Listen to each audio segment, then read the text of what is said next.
vizitova pjesën muzeale të Skapit. Në pjesën muzeale të Skapit gjendej ora 400.600 euro e qëndisur me diamante, dhurata e Edi Rams, gjendej fotografia, jo original, originalja ka hyrë.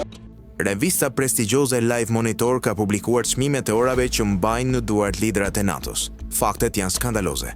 Edi Rama mban në dorë një orë që kushton $1.4 milion, ndërsa presidenti amerikan Donald Trump, edhe pse miliarder, mban në dorë një orë që kushton vetëm $15.000. Ora e Ramës është e Marcus Piro Primordial Passion dhe kushton $1.4 milion. Ndërsa ora e presidentit amerikan Donald Trump është e Marcus Vacheron History 1968 dhe kushton vetëm $15.000. Por kjo nuk është gjithçka që bën kryeministri i vendit më të varfër në Europë. Edi Rama harxhon miliona euro për udhëtime me charter dhe jo rritjen e pensioneve.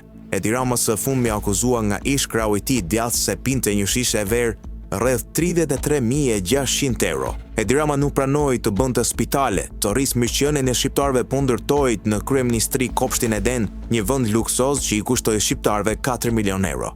Edi Rama nuk pranon investime në ujësiellsa ku Shqipëria ka shumë ujë, ku shqiptarët e vuaj mungesën, por i ndërtoi rrugët e Florinta me 10 fishin e vlerës së ndërtimit në Europë.